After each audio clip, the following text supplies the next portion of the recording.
So the first question I have for you is how and where did you find wrestling, and in what way would you say it's impacted your life? Um, I was in sixth grade. I'm 52 now, so I guess I was 11.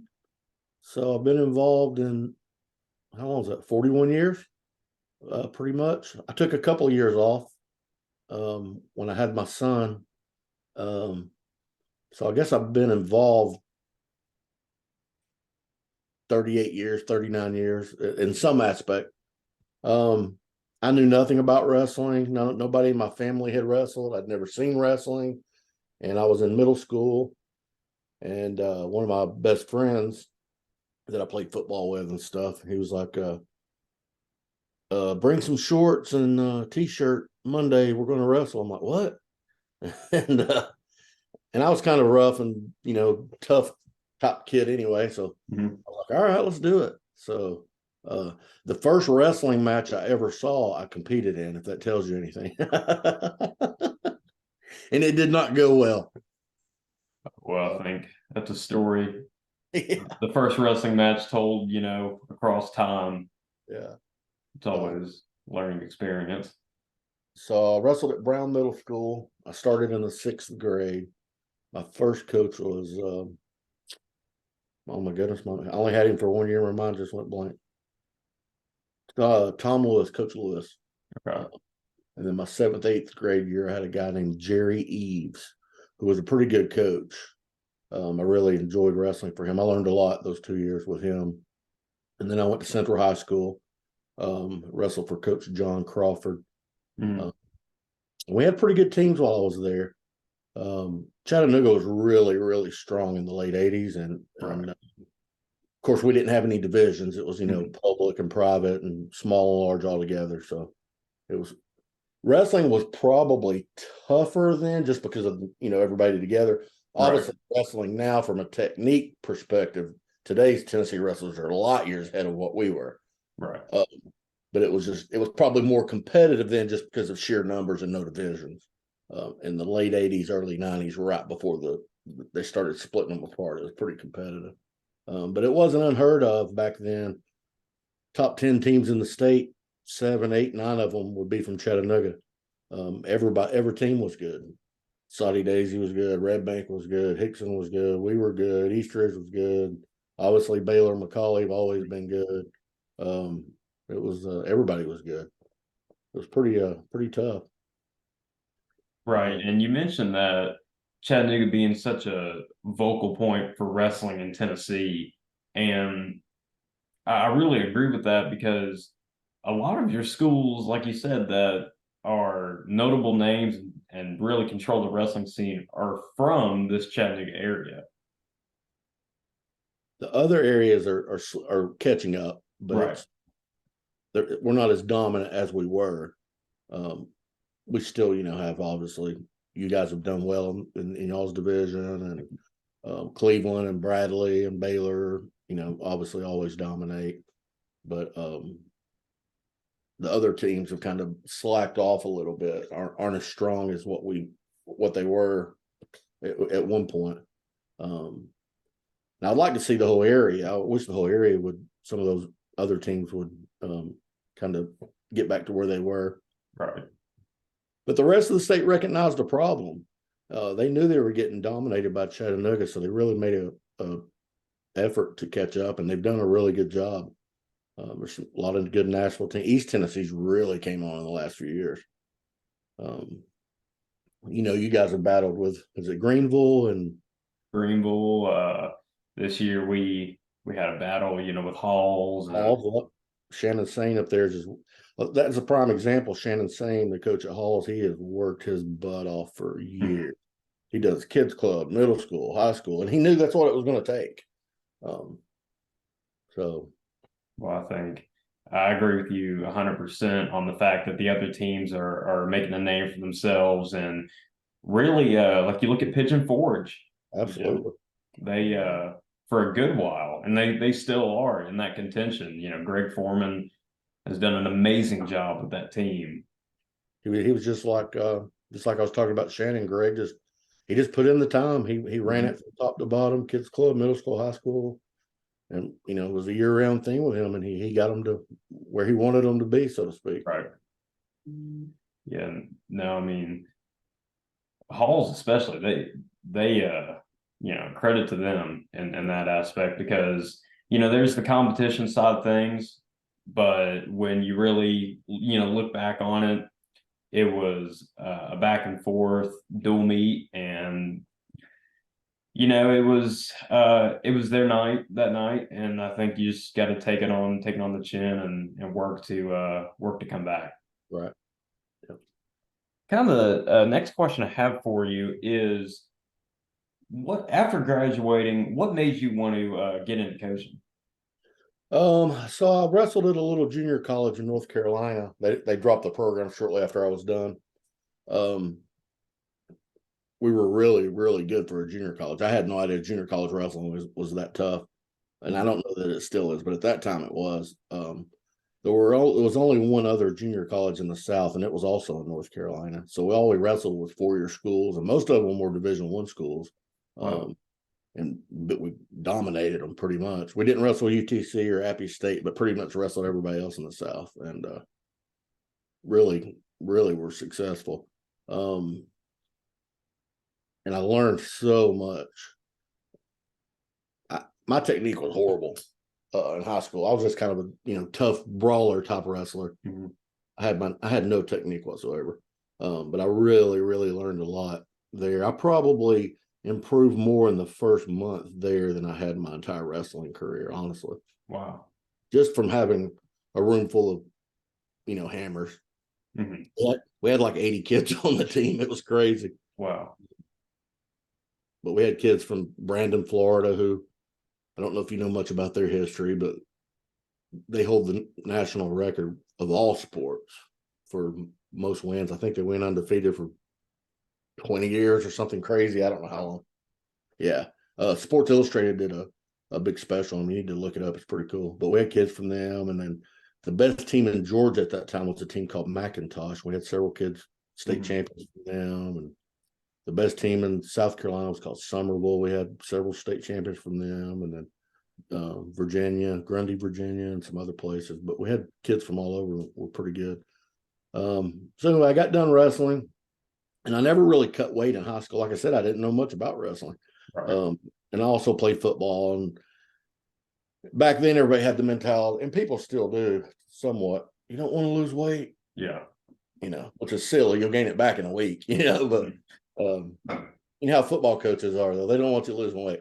So I literally wrestled more than I actually even weighed all through high school. I remember my sophomore year, weight classes were different then. Mm-hmm.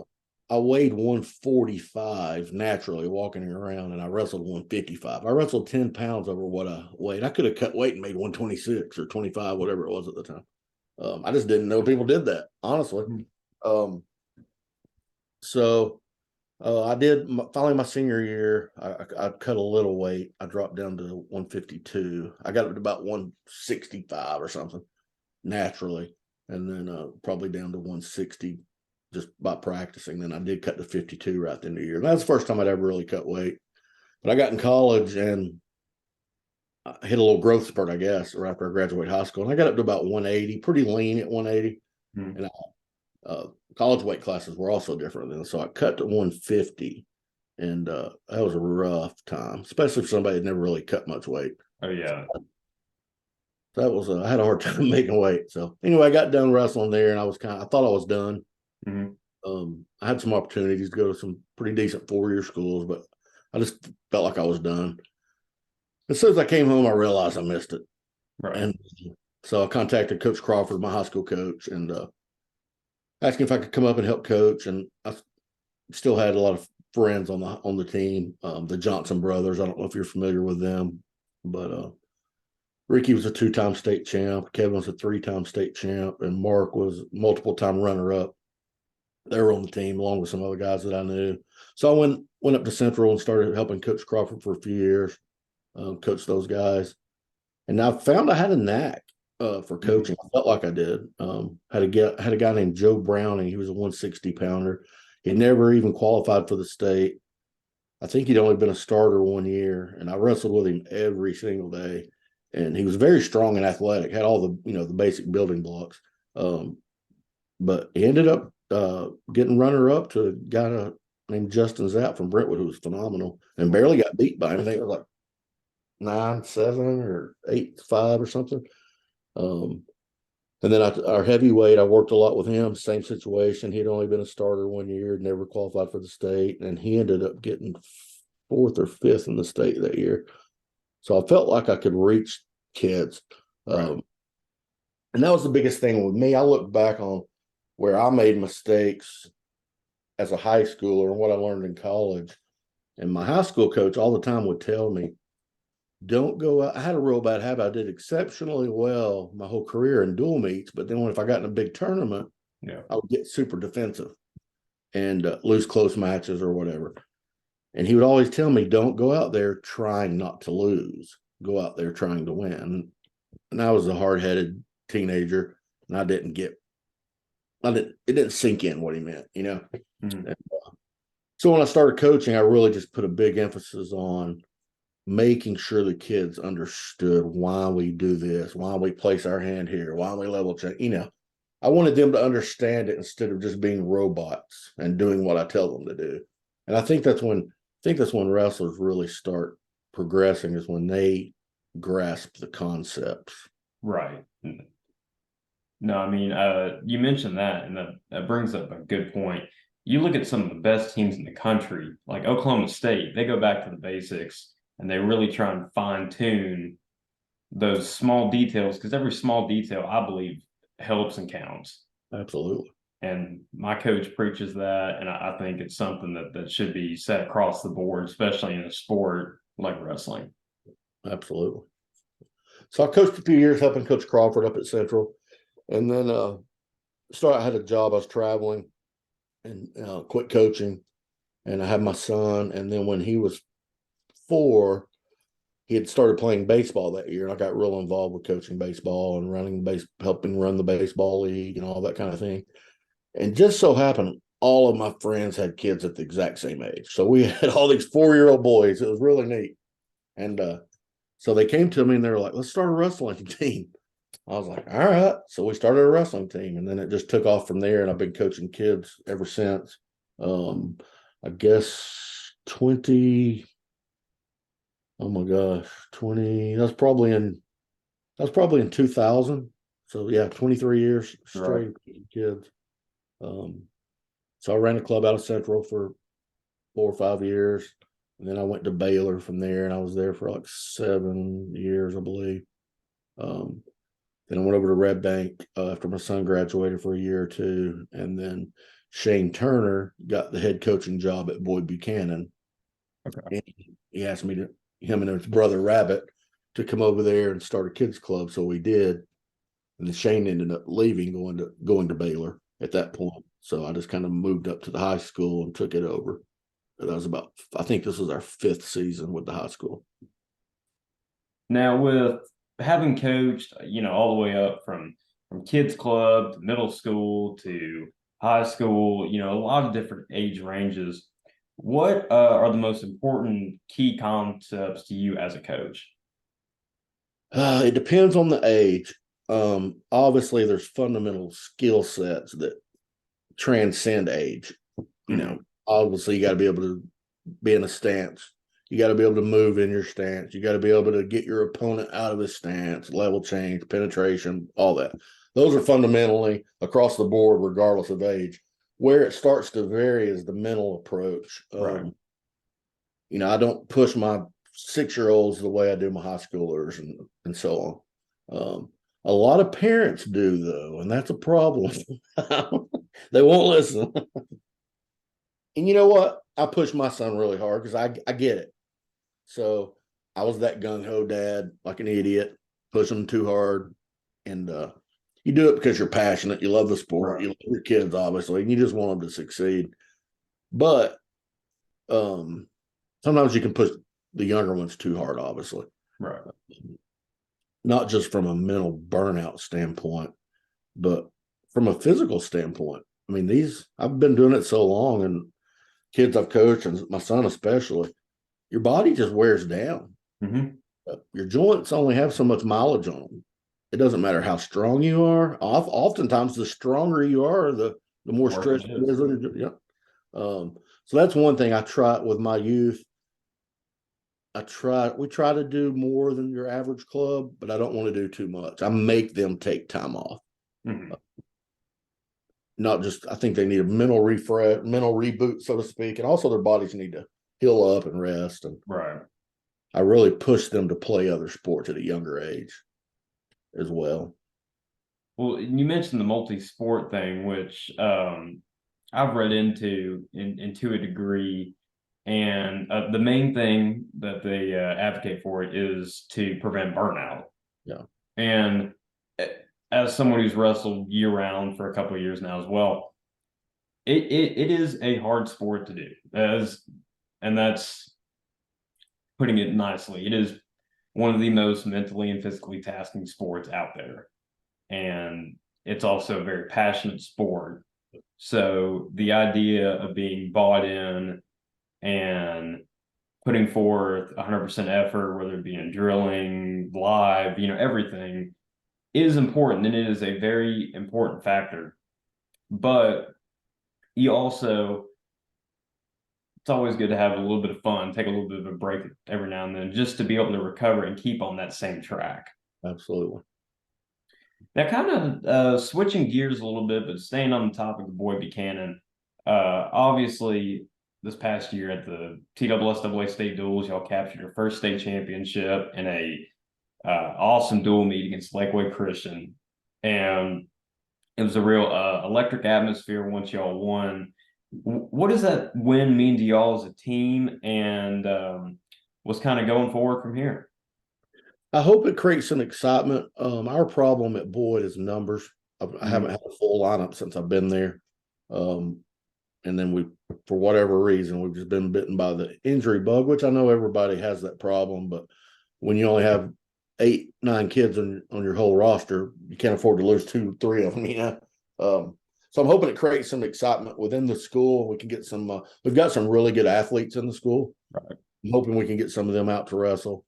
The school really supports us and made a big deal about us winning the state, and so I hope that created some excitement, and we can get some of our big football player type kids out, because I know it'll help them be better football players. I have no doubt about that.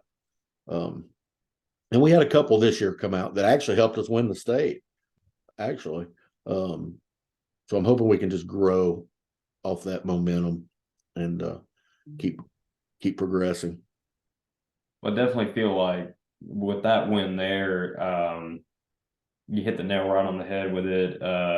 Looking to like promote more people joining the team and the numbers growing, because when a team does win a state championship, and especially a lot of people get to get another perspective at wrestling, and they're like, "Hey, this sport actually looks fun. Maybe I'll give it a shot."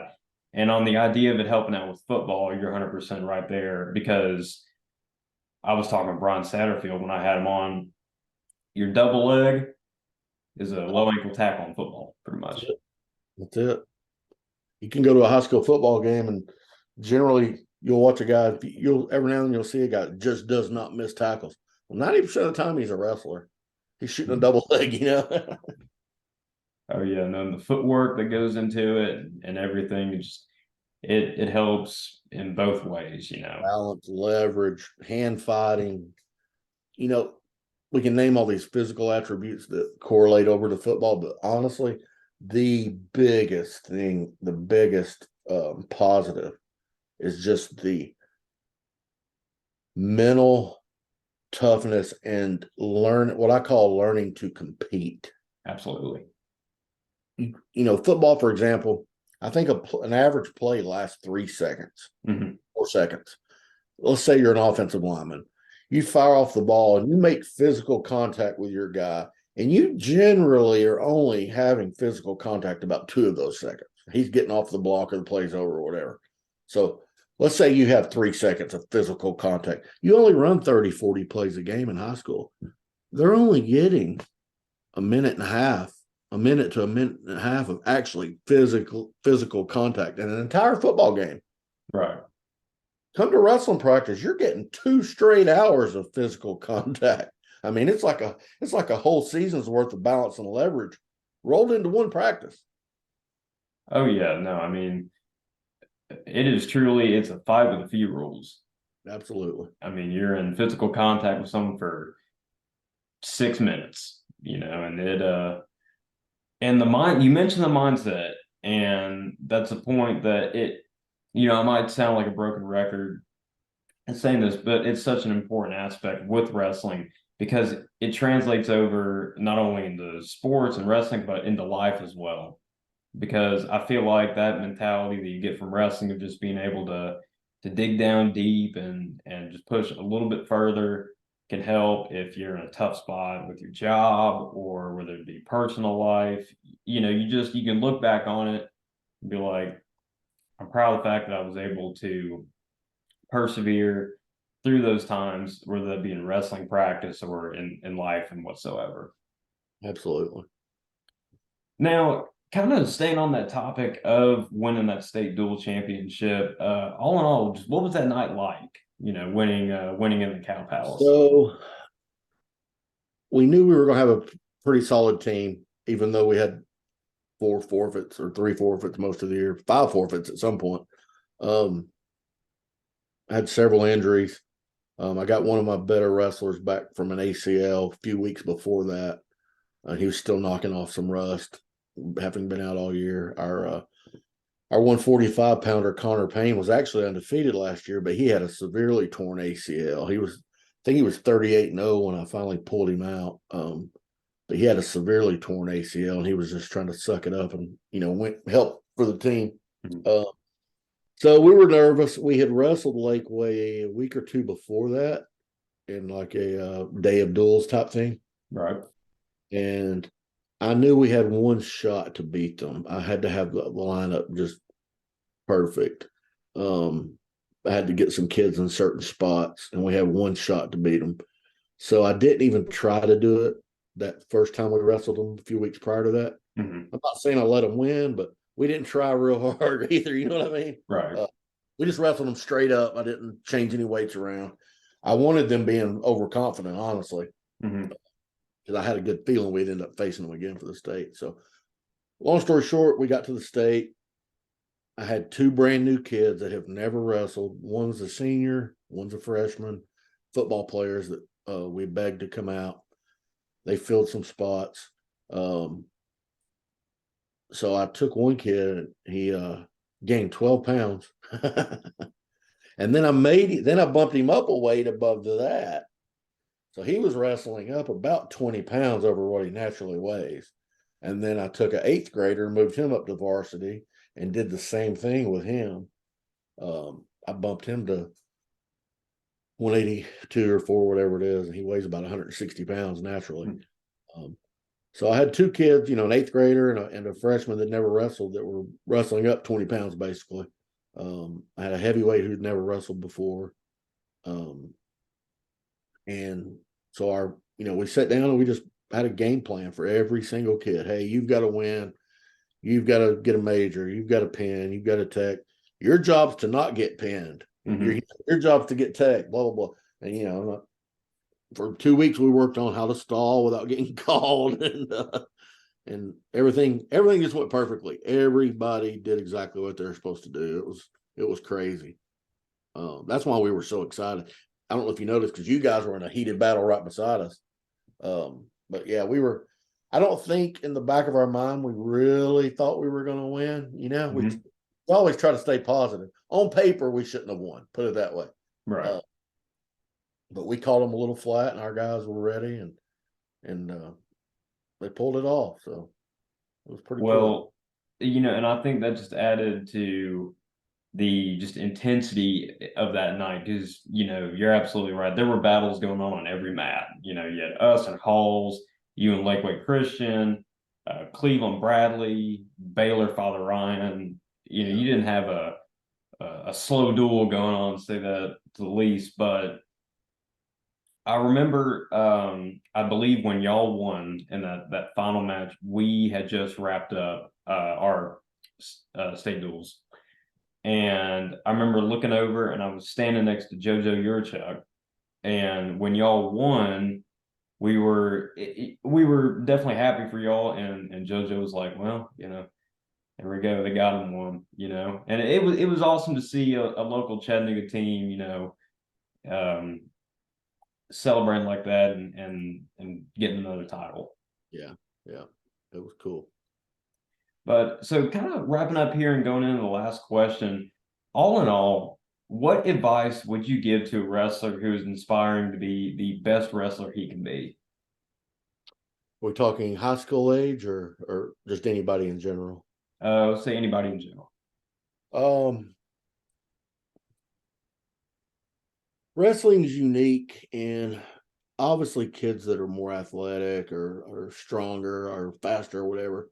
Some kids have an advantage over other kids. So, but at the end of the day, you can overcome all those things. Right. You have to outwork everyone. And I see a lot of kids that physically work hard. Um, they're in the weight room, they're running, they're wrestling like crazy when they go live. They drill hard. They're doing all of those things. But I think the mindset and game planning gets left in the wayside sometimes, and that's very vital. Um, the guy that wrote Art of War, Sun Tzu, I think he said something like, how was that worded?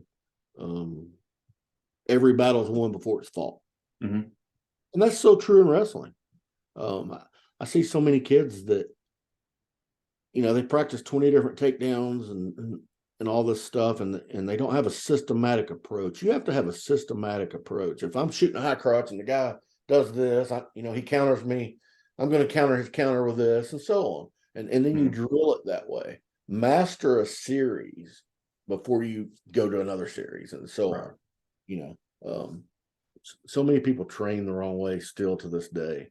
Just I'll go to every now and then we'll drop in and practice with somebody else, or they'll come to our place, and I just scratch my head. They'll do 20 totally unrelated moves and not ever drill the counter or how to counter the counter, and never drill the chain wrestling. And like we talked about at the very beginning, Tennessee technique, the wrestling technique in our states is light years ahead of what it used to be. And Absolutely. Nobody used to scramble 10 years ago. Mm-hmm. There's a few people did it 5 or 6 years ago, not that many. Now everybody can do it, and you've got to drill that way, and you've got to answer your question more simply, I guess. Yes, you have to train hard. You can out train everyone. You can and get better that way, obviously, but you also have to train smarter. Mm-hmm. And I think that's the biggest thing people are lacking. Go to camps, watch videos, everything you could ever want on the internet. And get a game plan. Sit down and ask yourself, what's my best takedown? What's my best setup? Well, if the guy's countering it, how am I going to counter his counter? And then have your partner work with you and be good partners and drill it that way. And I think that's the quickest and most effective way to get better. You have to do all of it, the physical mental part. Well, I think I agree with you. Iron sharpens iron, good practice partners and everything. And also you mentioned the system, which is incredibly important because like you mentioned, you could drill 20 moves, but if you don't have your main go-to moves, then kind of what's the point, I think in our state, we're still a little behind on setups. I think your upper echelon schools, your Clevelands and Baylors and stuff, they're pretty good with it. Mm-hmm. I still see a lot of teams just, tapping the forehead and shooting, that don't work much anymore. So I think setups are overlooked a lot of times. Well, the sport undoubtedly, especially in the South and Tennessee, is growing at a phenomenal rate.